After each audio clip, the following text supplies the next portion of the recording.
Hello and welcome, and delighted to be here for the York Festival of Ideas. I'm Harriet Ennis, Head of Psychology at Bootham School in York, and I'm also a keen tutor for the Independent State Schools Partnership, the York ISSP, and I hope that some of you ISSPers are out there tonight. Bootham and the ISSP have given me the freedom to branch out into all sorts of psychology, diving into scientific research around altered states of consciousness over the years for the Festival of Ideas, and also all sorts of masterclasses. And in previous years' festivals, I've recorded talks which you can watch on the festival's YouTube watch again. The first was on coping with uncertainty, which did in lockdown.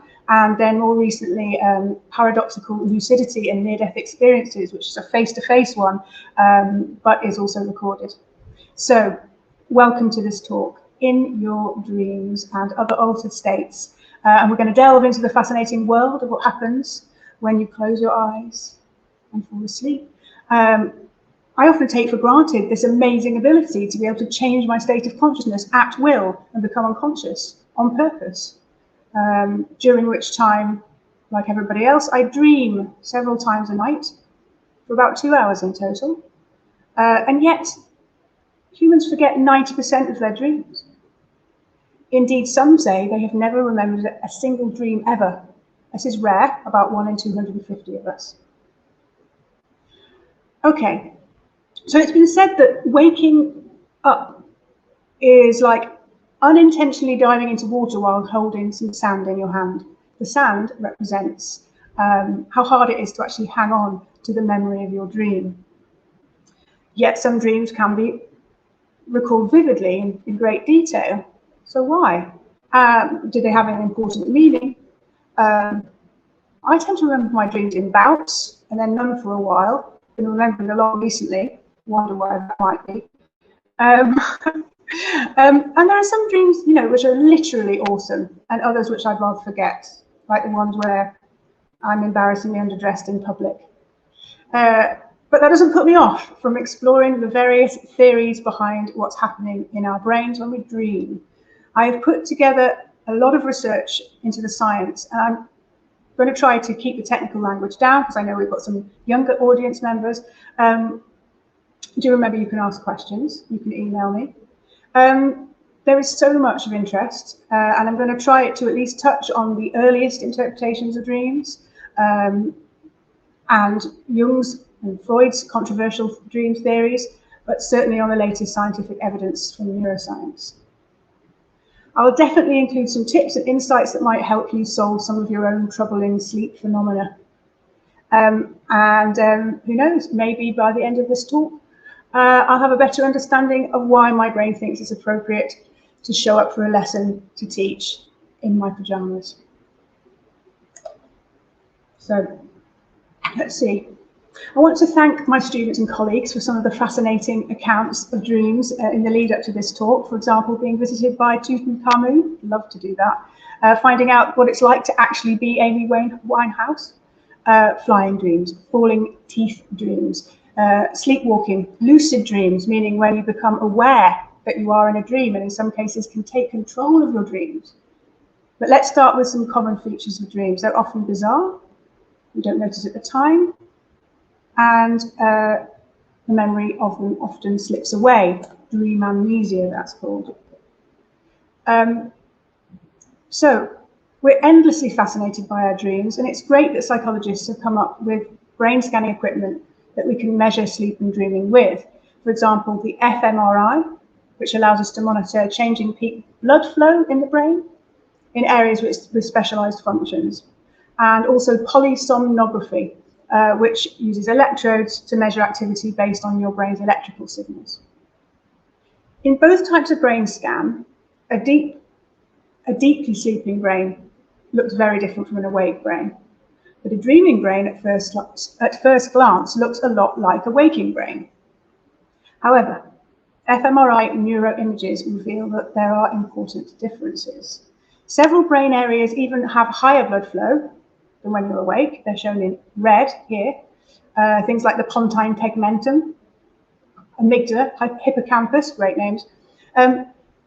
For example, during REM dream sleep, and that stands for rapid eye movement, REM, Although your eyes are closed, the visual areas are highly active, as well as the memory processing areas and the emotional areas of the brain, which makes sense because the dreams are indeed visual based on recent and past events. Even people who can't mentally visualize at all when they're awake, aphantasic people, tend to dream with imagery, and blind people as well. Conversely, in REM dream sleep, there are regional decreases in activity as well. I guess we'd expect that, and they're shown there in blue. The dorsolateral prefrontal cortex, various other places which I shan't name. For example, areas in the frontal lobe, key to reality monitoring, are relatively inactive. These regions specialize in rationalizing our experiences and checking that they make sense. Ironically, I bet those of you who are still awake right now are making sense of that. In this part of your brain, you will be checking that this fact makes sense to you.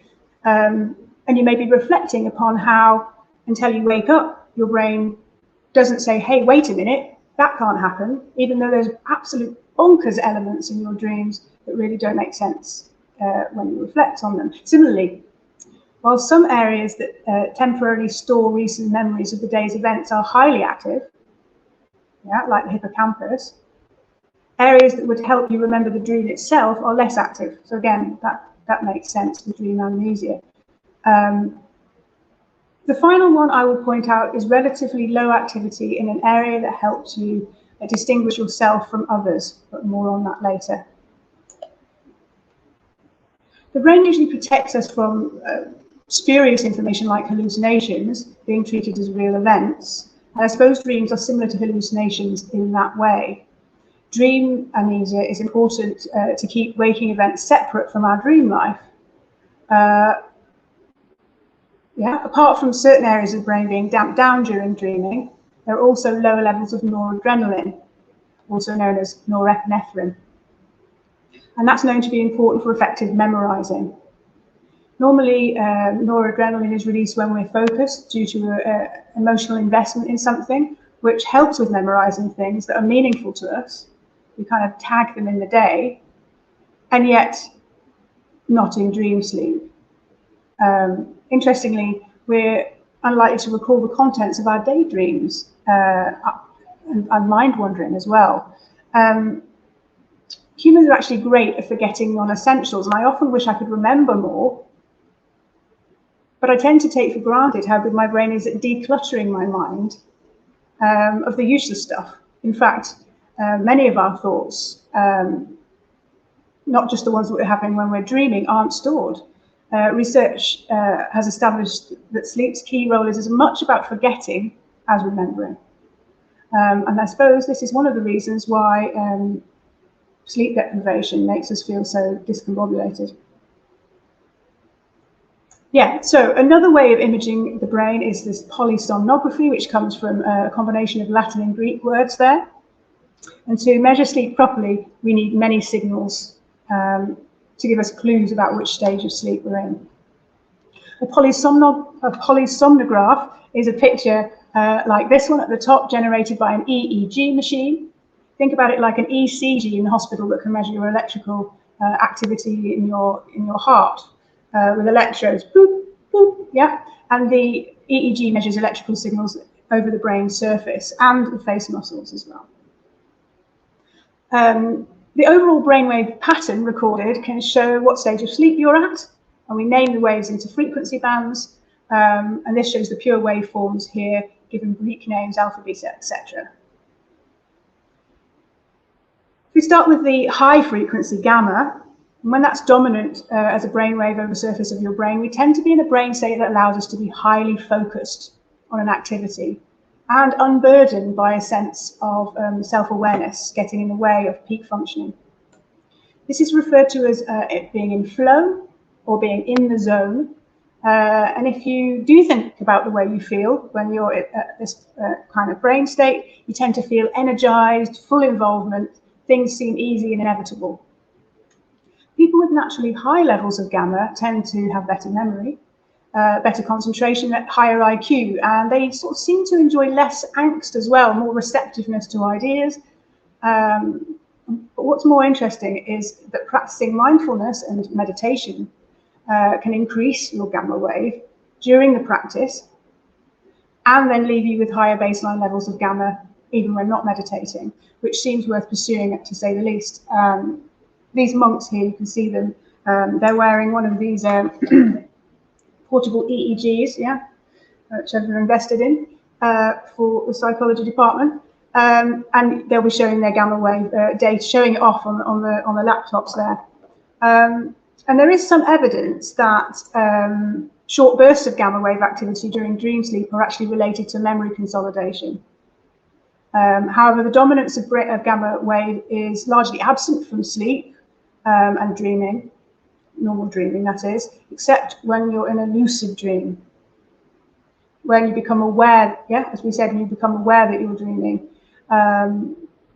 Now, gamma wave is normally associated with a sort of selflessness, connectedness, but selflessness, and yet lucid dreaming is when you become more aware of self, I guess, in a way, more self-reflected, meta-awareness, you might call it. So I'm not sure how that works. Clearly, the areas of the brain active and not just the type of brainwave pattern are both important, which is the reason why we need more than one type of neuroimage to attempt to understand what's actually going on in dreams. Okay. So the state of consciousness closely related to dreaming is mind wandering when you're awake. In both states, there's a decoupling of your attention and poorer recall as well. Plus, the brain's default mode network is active. And that means when the default mode network is active, your current concerns are considered, like running a load of what-if scenarios and bringing loosely connected ideas together. Now, Moshe Bar, great name, points out that mind wandering must be important because we spend nearly 50% of waking life in this kind of off-task state when we're not focused on doing something in particular.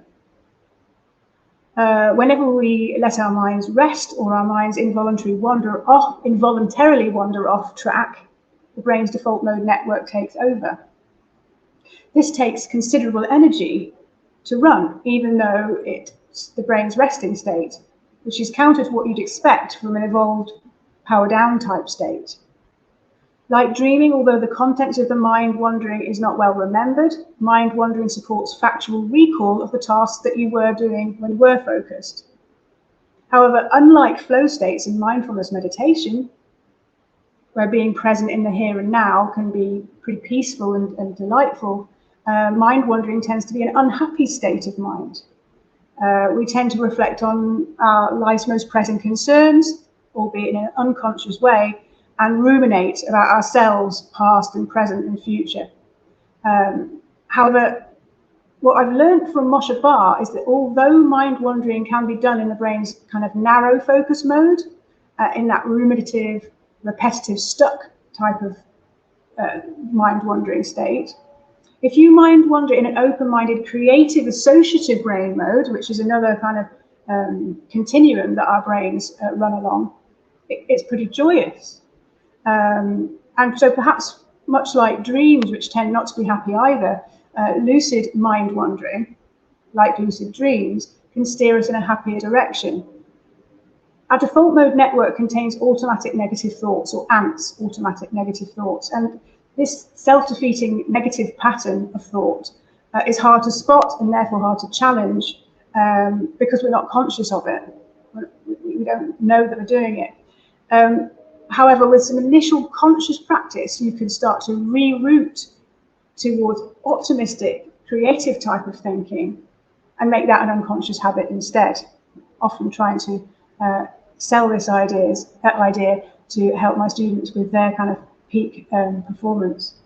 Importantly, Moshe's research shows that feeling happy is associated with a more flexible, creative state of mind when you're mind wandering, where you can bring these unrelated ideas together and that just comes naturally to you. But it's a reciprocal relationship, which means it's also vice versa. That means if you engage in creative thinking, or activity, then you will also tend to feel happier. So yeah, happy, creative, creative, happy.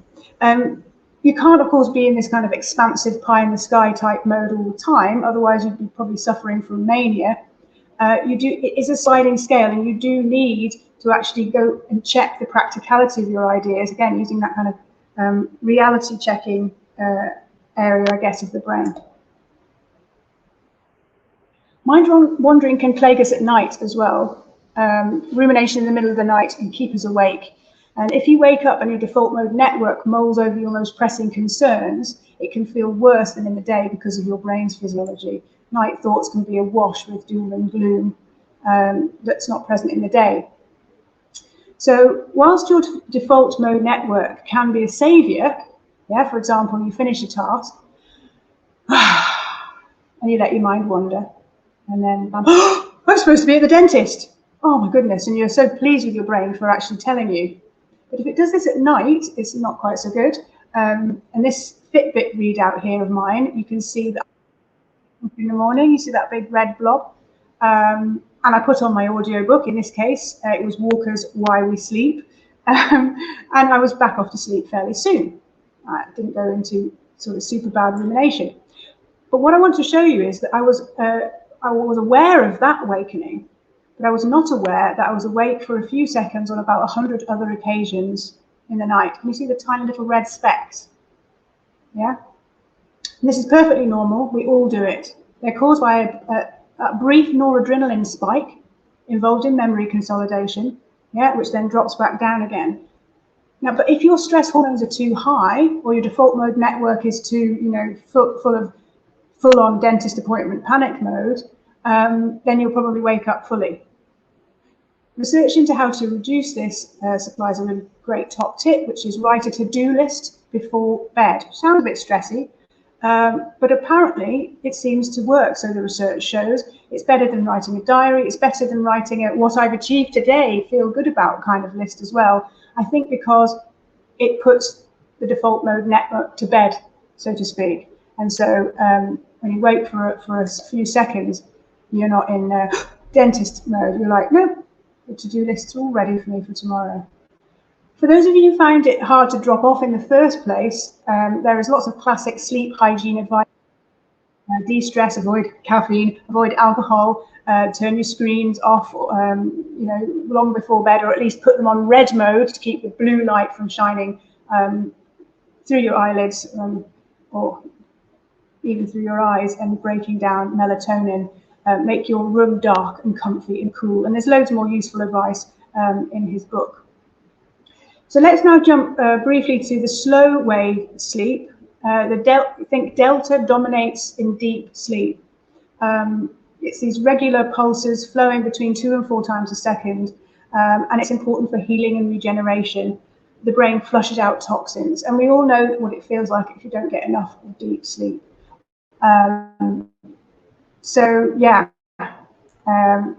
There's some recent interesting research suggesting that binaural beats, listening to across your ears, you can look it up with that orange thing there, delta binaural beats, Debiri, will increase the amount of deep sleep that you're getting on a night. However, you have to be careful, because if you misalign the frequency, it can actually reduce your deep sleep. So I might wait until the tech is, more surefire before I do that. In reality, brainwaves are not pure waves, yeah? They're noisy and erratic like this. But we can still, categorize them into bands for understanding. Beta waves suggest an active rather than a relaxed, awake mind. And you also get alpha waves, but they're associated with increasing relaxation. You might get them when you're in a light sleep or watching TV, meditating, or in a light trance from hypnosis. As you drop off to sleep and the alpha slows further into theta, this is when you most likely get these K complexes. Can you see it there, the little spike, or a big spike?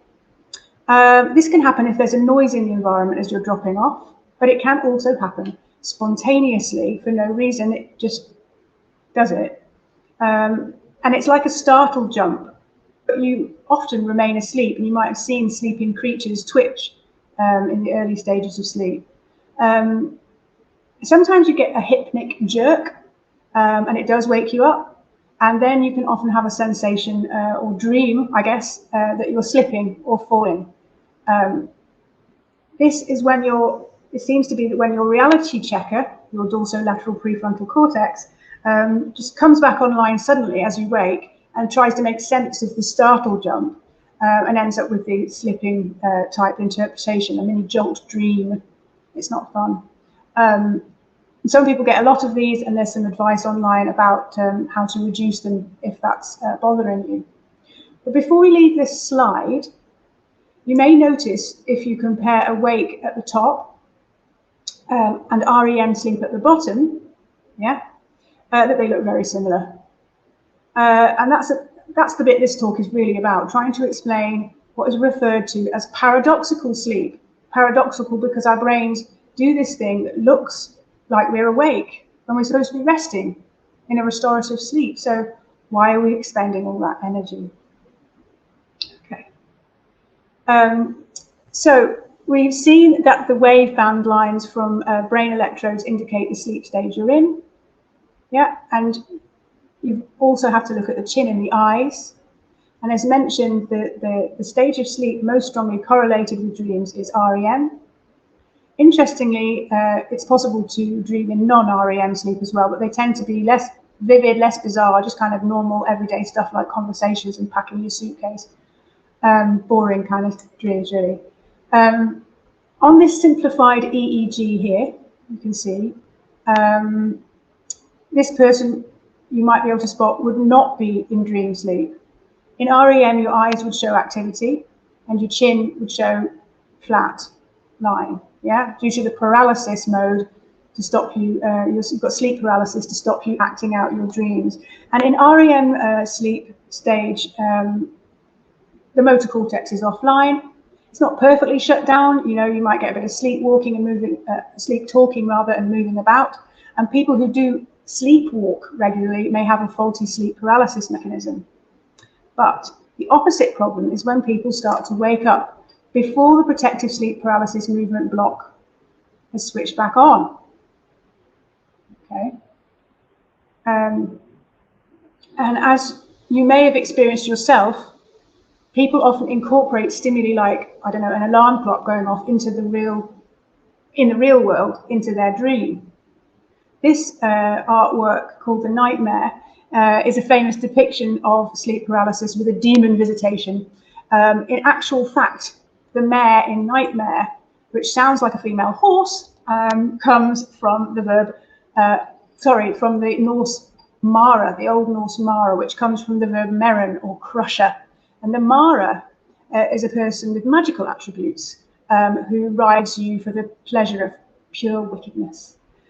Grendel, the fearsome villain in the Anglo-Saxon tale of Beowulf, is an example of a mara.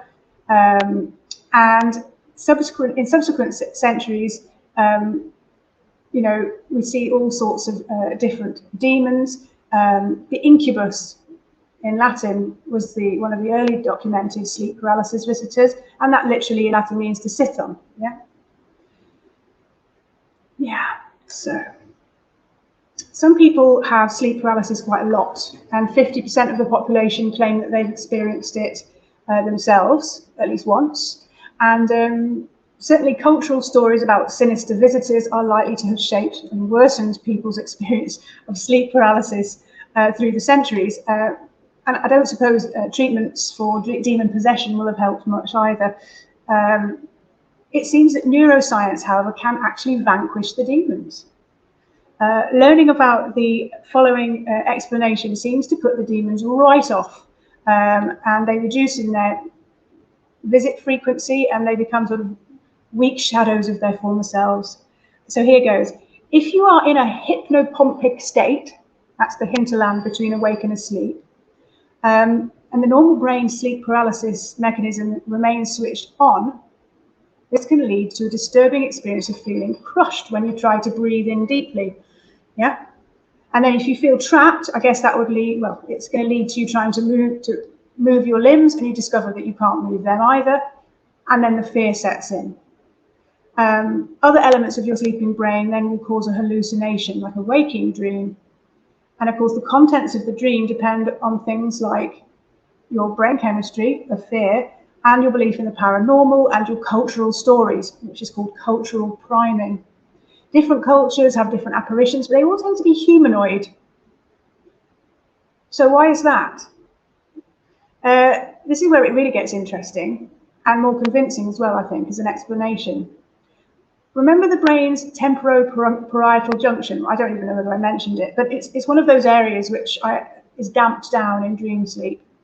Yeah, and in dreams, this can then lead you to be more than one person at once. Yeah, you ever tried that? You experience that? You have perspective sliding and you're switching back and forth and weird stuff like that. Perhaps even flying too. When it's fully active, it plays a key role in integrating your embodied self-awareness, yeah, or your body map. So think about it now. If you close your eyes, you can still feel where your hand is in space, yeah, and which direction you're in. This region of your brain lets you distinguish yourself from others, and it's something you can mess around with the famous rubber hand illusion, if you've ever seen that. So the reason these visitors to sleep-paralyzed persons appear humanoid can be explained this way. The sleeper hallucinates a distorted projection of their own body map. Yeah, so you see, when you send a signal to your muscles and they don't move, the parietal lobes monitor the communication so that when the cortex fires off a move command, it kind of CCs other parts of the brain, yeah, like in an email. And that's when you get your outer body experiences. In other contexts, you might feel like you're floating above the bed or looking down at yourself. These are all on the cards, and it doesn't actually have to be scary. Brain-body desynchrony can be euphoric, and perhaps it depends again on other elements of your brain at the time. Anyway, understanding the neuroscience behind the nature of this negative sleep paralysis experience, you could even transform it into something really lovely, I think. In the same way as new treatments for people who hear voices in their head perhaps saying horrible things, and they can get training to understand the neurological processes, and then they can actually end up hearing voices that are like giving them a pep talk and saying all sorts of supportive things. Every 90 minutes, we go through a complete sleep cycle, and here you can see it playing out speeded up. Yeah, alpha, and then theta, and then deep, remember delta for deep sleep. And then we go right back up and into this REM dream sleep before starting the cycle again. And as the night goes on, the proportion of deep sleep decreases per cycle, and REM goes up. Yeah, and this is just a basic, typical pattern, and it does vary a lot and depend on a number of factors.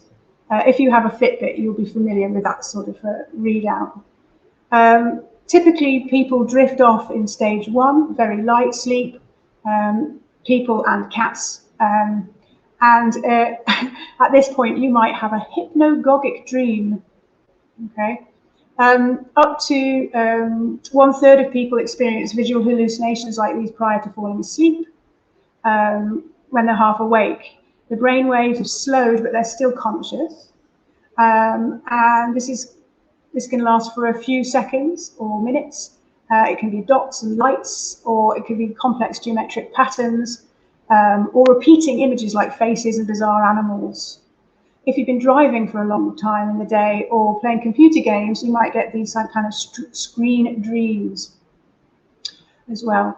Sometimes people see these visual patterns as well during a migraine aura, or when they've taken hallucinogenic drugs.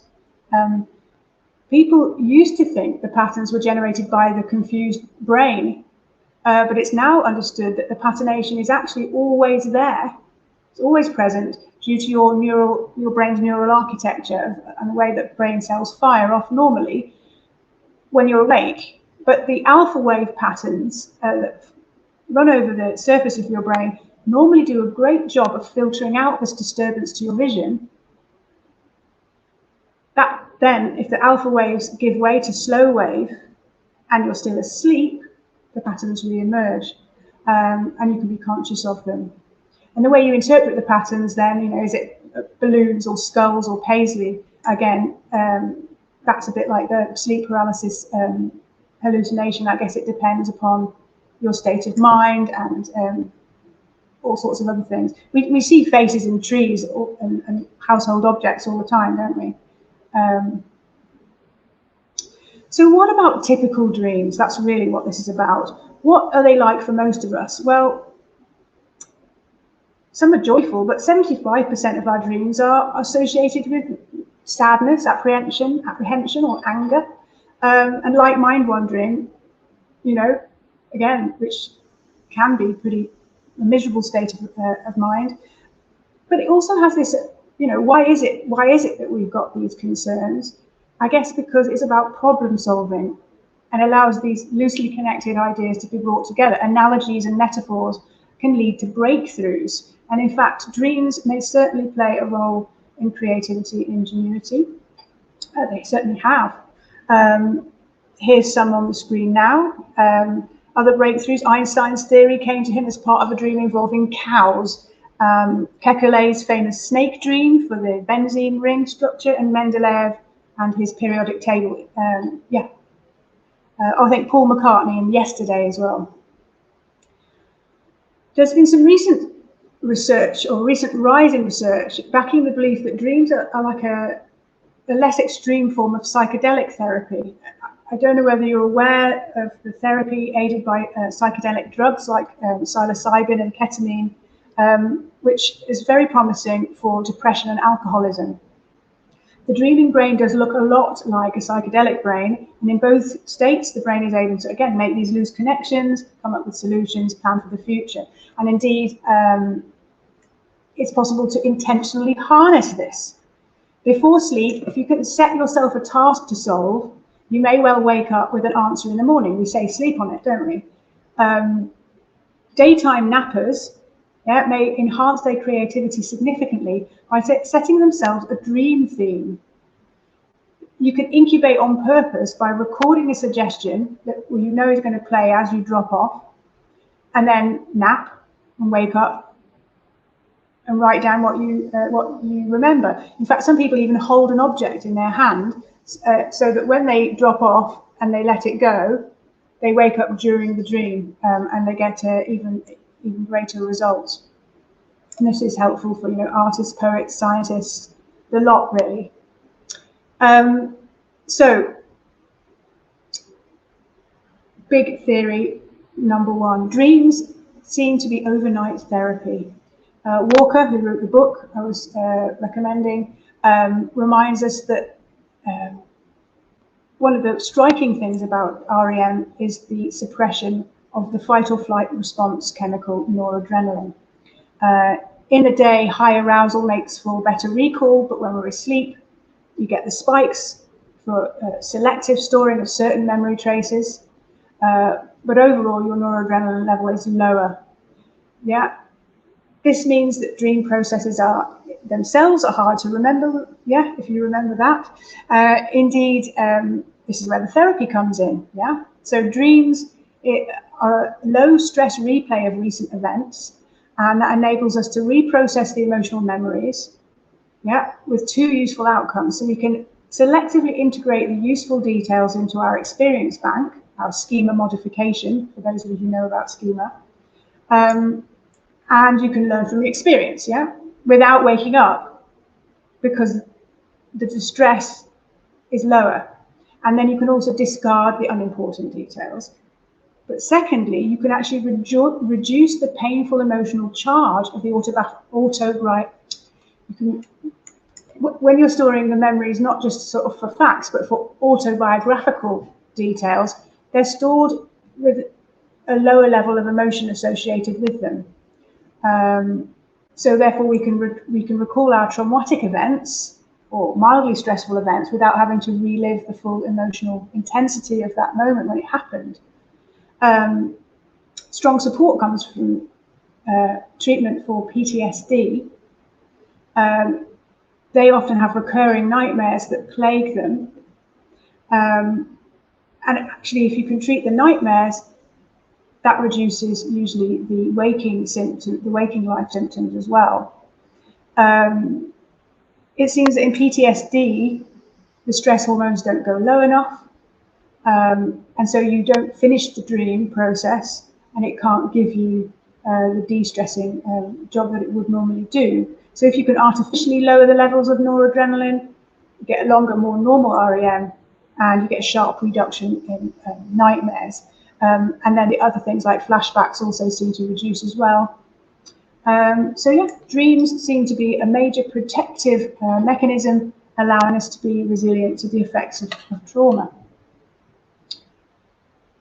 I'd just like to show a short video of a little girl called Clara, which I hope in a moment James will do for us. She's dreaming about the experience she's had in the day. Many thanks to Anna and John for sharing this amazing captured moment of sleep talk. You should know that, well, I'm sure you've experienced it yourself. When your ice cream falls off to the floor, it's pretty traumatic. Maybe not PTSD kind of level of trauma, but close. And that day, Clara had a lovely time. She got ice cream from the riverboat on the Ouse, and her mummy's ice cream fell off, and the vendors kindly replaced it. But a little later, when Clara's fell off, it was impossible to get it replaced, and they had to make do with what they could salvage. And here is Clara talking in her sleep and processing the event. So, can you show that for us, James?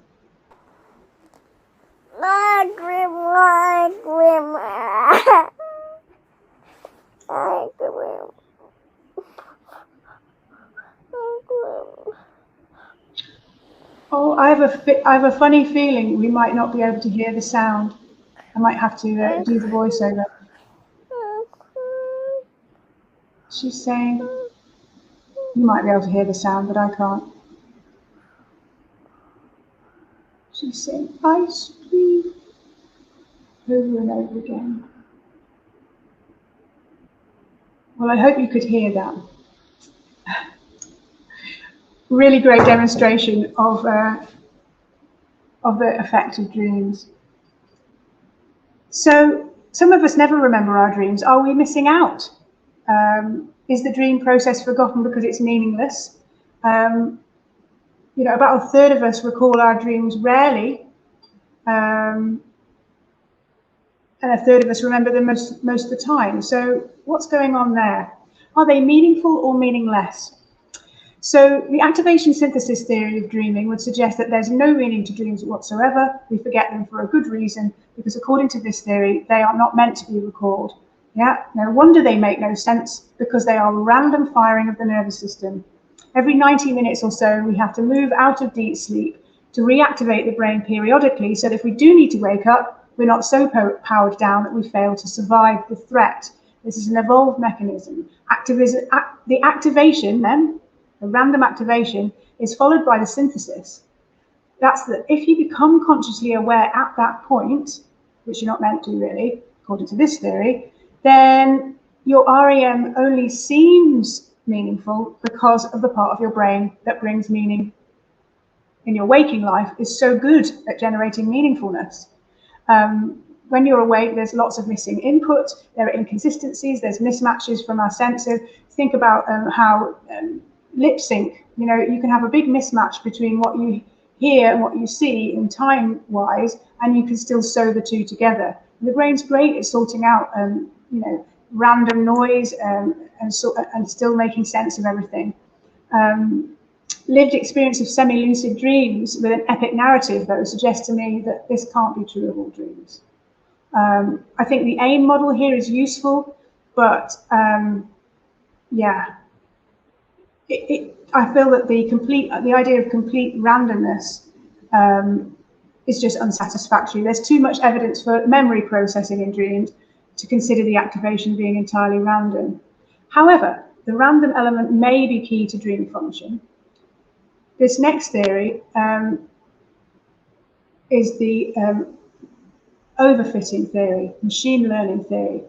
Have you ever noticed when learning a new skill like juggling that you try one day and you can't seem to really get any better, and then you have a night's sleep and you seem to improve spontaneously? It's almost like you're practicing in the night, and of course you were. REM sleep consolidates procedural learning and commits skills to muscle memory, yeah? So they become automated in your cerebellum, and you can get really good at a skill. But then if you practice too much, you can actually end up getting worse. You're over-practiced. Imagine a robot learning a maze, or a hedgehog running along its hunting route at night, and then suddenly there's a change, there's a brick in the way, let's say. The robot might keep butting up mindlessly against the obstacle, yeah? But the hedgehog would cope and adapt flexibly. Hoyle, I think that's how you pronounce it, points out that machine learning programmers need to learn, have learned how to deal with this. They know that machines can become, or programs can become overfit. And to prevent that, they've learned to introduce random variables or noise into the data. In essence, our brains are doing the same when we dream. We're breaking the cycle of repetitive tasks, filling out spreadsheets, delivering mail, tightening things, and we're infusing sort of discord and keeping our brains fit that way. The real world isn't smooth. It's not plain sailing. And if you overlearn something, you would end up inflexible. So injecting noise is really, really useful to allow us to retain generalization and adapt in the imperfect conditions of the real world. So research evidence shows that at first our dreams are more like straight replays of the day's events. And then as you dream through the night, every 90 minutes, they become more and more bizarre and surreal. So that kind of makes sense. Perhaps fitting is the priority, and then adding randomness adds finesse to our skills as the night goes on. I certainly feel less mentally flexible if I haven't had as much sleep, so that kind of makes sense as well.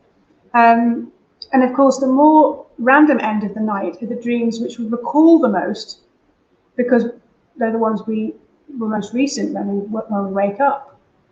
So this does make a lot of sense for skill learning, like muscle memory, like a pin code or a piano piece. And it might even explain why, a flying dream might actually help you keep your balance when you're running.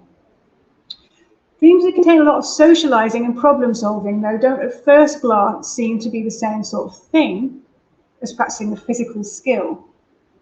So, yeah, but thinking about the social skills and social problem solving are actually a lot more automated than you might realize when you're in the middle of it. In order to take in all the nuances of nonverbal communication and give them out, and all the linguistic language inferences coming from others and that we're broadcasting ourselves, we need to process a huge amount of information unconsciously, a bit like muscle memory.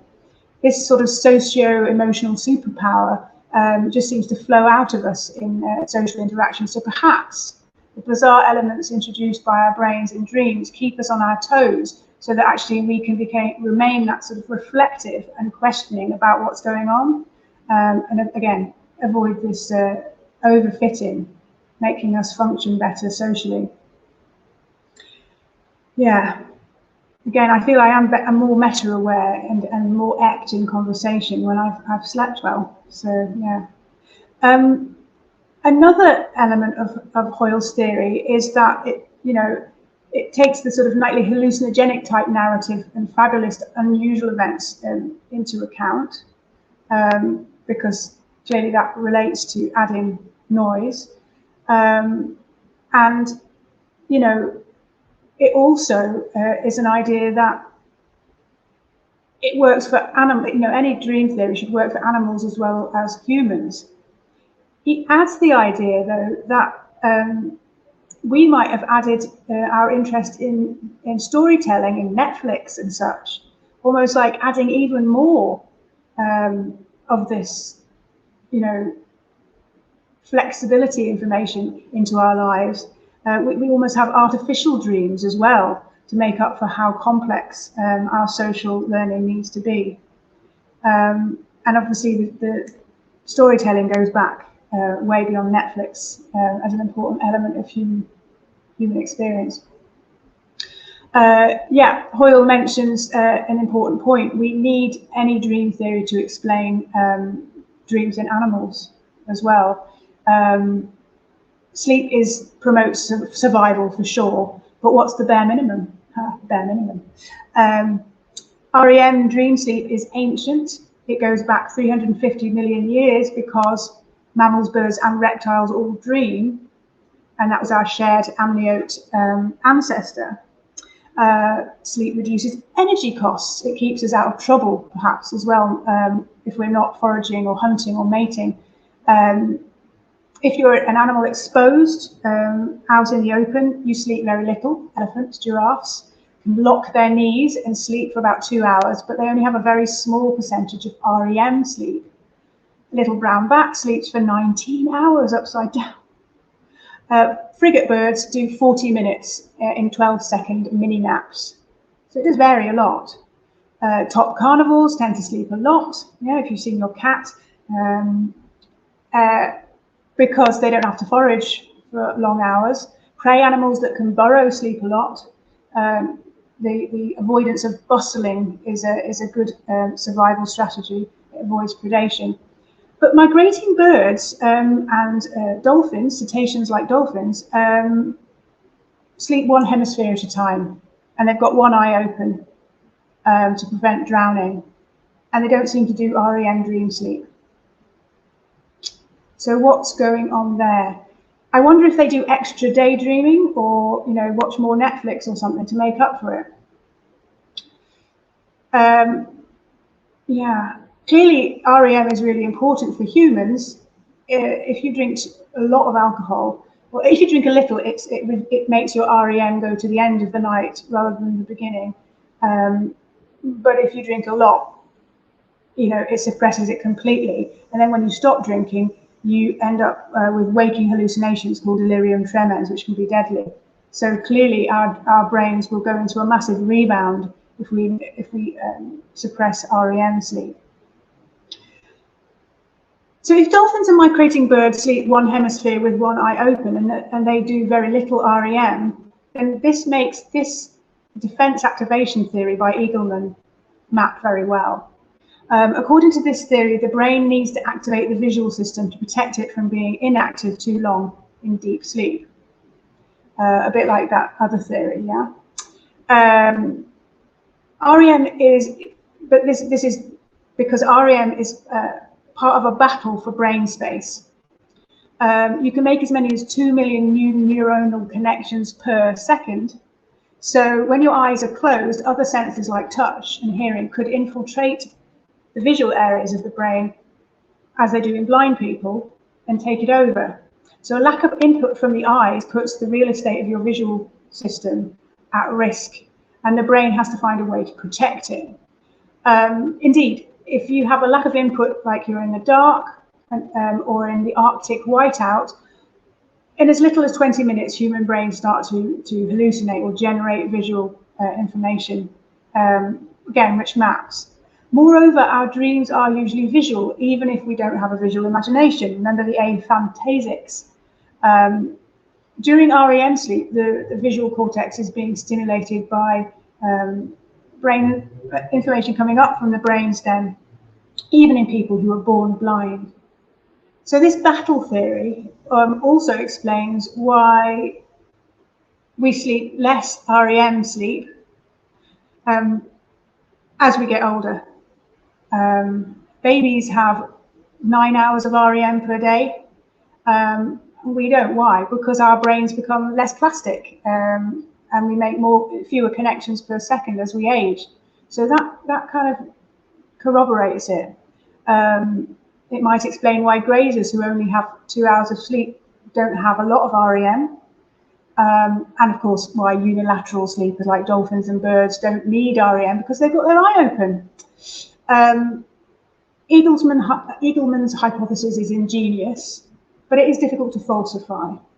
And it does swerve the significant emotional and meaningful content of dreams completely. So I wonder, wouldn't it be simpler just to fix sleep, the sleep problem, by sleeping with our eyes open, like my friend Paula does? Wouldn't that just solve the problem? Yeah. So, despite all these ingenious neuroscientific and machine learning models, is there still room for dreams to be important messages from the dream world? Dreams have been seen as sacred messages from the gods throughout history, ancient history, and doubtless prehistory. Mystical, prophetic. We still interpret our dreams all the time. We kind of can't help it. And this image, this epic of Gilgamesh, yeah? Gilgamesh's mum said that the meteor represented the king's future fighting companion and the mountain was the demon Hambaba. In recent Christian history, dreams could be divine or, confusingly, they could also be dangerous and demonic. Sharing dreams is well recognized as therapeutic, and it's got a role in social bonding, storytelling, connectedness within our groups. Traditional African beliefs still consider them to be messages from the spirit world or the ancestors, and they provide guidance and insight into our most pressing issues. You know, they're help from outside. Dream art is awesome, and neuroscience cannot take away from that meaningfulness. I'd love to explore this further, but I can't leave Freud out. He's been watching over me, over my shoulder. In 1900, he produced his dream analysis in psychoanalytic theory. And it became guidance from dreams, but on a more sort of systematic and formal basis. Freud's work sees dreams as messages not from another world, but as clues betraying the concerns of our unconscious mind. Dreams have their manifest content, what they literally seem to be about, and their latent content, which is the symbolic meaning, which if you interpret it, you know, you can unpack your emotional baggage, you can feel better. That's a whistle-stop tour.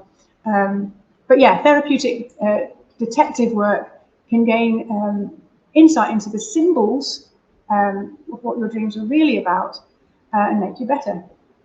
It's not scientifically falsifiable, but if it works, that's great. I like Carl Jung, originally Freud's student, dream interpretation even more, really. He has an emphasis not so much on our basic instincts, but more on self-insight. The contents of your dreams are more wisdom to help you to become better. And it also contains archetypal symbols, universal themes that connect all of us, like the mother and the child, which we see across dreams. And if you take the time to learn about those archetypes, you can really find out some interesting things about what's personally relevant to you. Talking of the collective unconscious, this is research into the most Googled dreams across the world. Snake dreams would appear to be the most commonly Googled across the whole world, but in the US and the UK, it's teeth falling out. Now, this doesn't mean that those are the most common dreams, because of course mundane dreams would be less likely to be Googled. In fact, if you wake people up during their REM dreams, they tend to talk about mundane, everyday activities as the most common thing to report. But then there are these other common dreams listed here in order, or as much of an order as I could find from my research. And I wonder whether we are reflecting on, you know, the things that we hear in our first dream cycle or our last one, because as I say, they become more bizarre as the night goes on.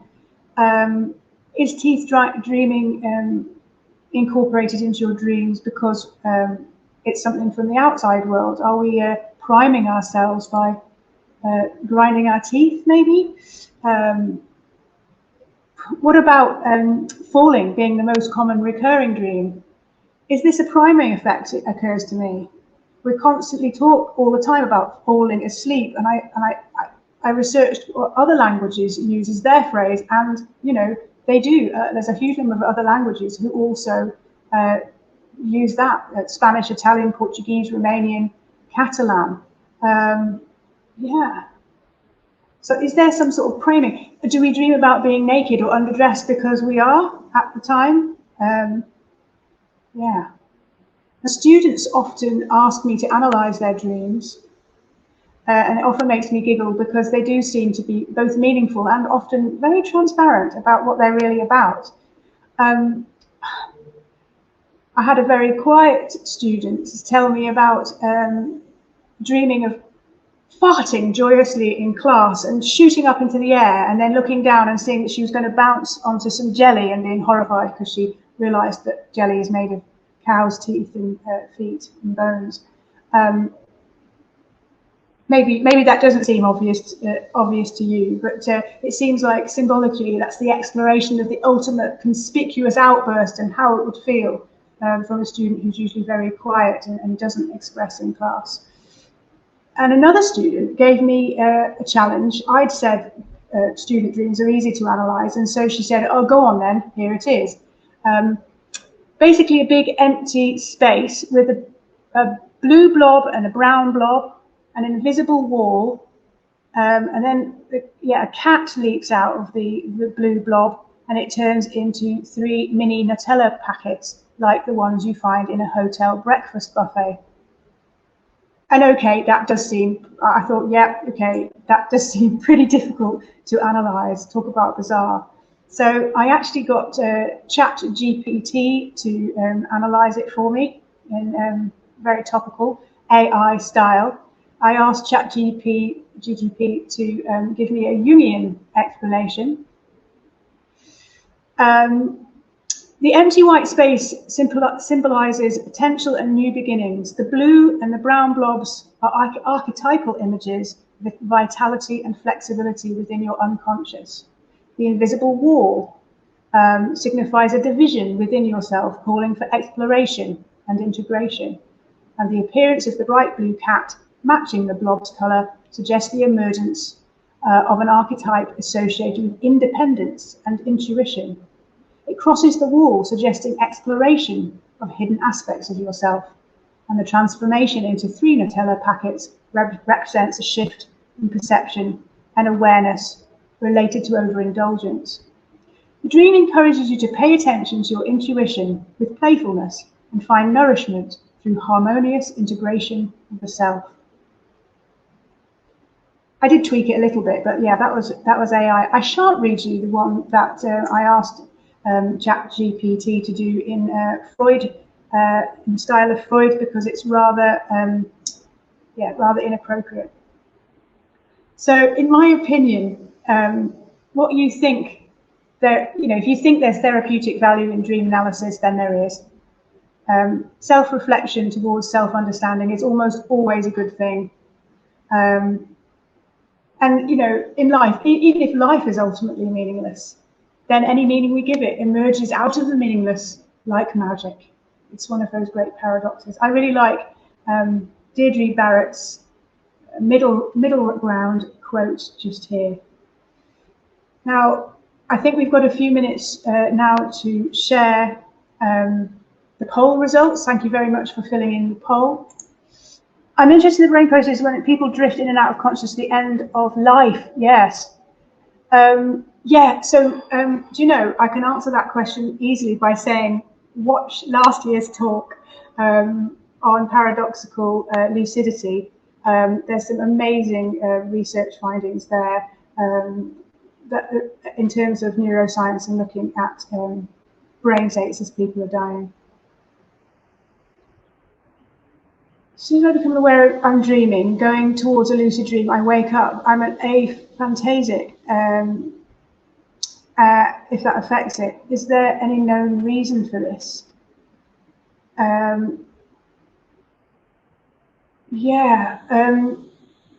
There is some advice on how to become lucid, but it sounds like you do become lucid. That's not your problem. How is it that you would remain in it? I think that's where you might use dream priming. So you talk to yourself before you go to sleep.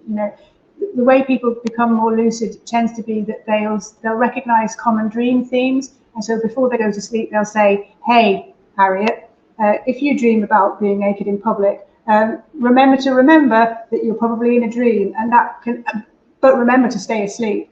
So you kind of priming your brain in advance, and practice that a little bit, and that I hope would help. But I don't know whether being aphantasic has any effect on that. But it must be nice to visualize in your dreams when perhaps you don't in waking life. I don't know how that feels for you. Right. What's the difference between a dream and a vision? Are these two words for the same experience? Yeah, so I guess a vision, you might have, if you consider a dream which is a prophetic vision, um,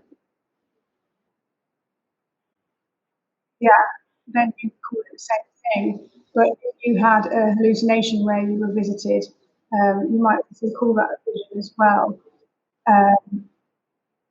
Particularly past history, like Joan of Arc.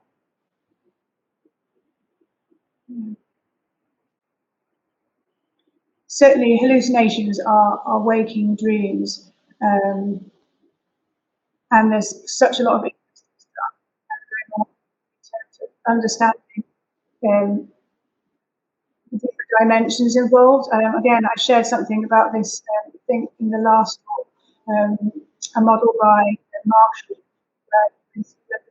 externally aware or internally aware only, in terms of your level of consciousness. And then all sorts of different dimensions. I don't know, I can't show it you, but it's on one of my slides. Sleep talking, so I'm just having a look at my brother talked in his sleep. Yeah, I mean, I need to research that further, but I think sleep paralysis, I guess, normally keeps our talking internal, but it's not so bad.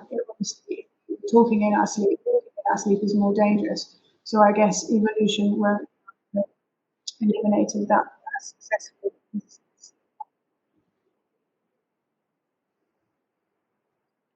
Dreams, walking in our dreams. I'm just burbling now. Okay, I'm gonna sign off unless somebody wants to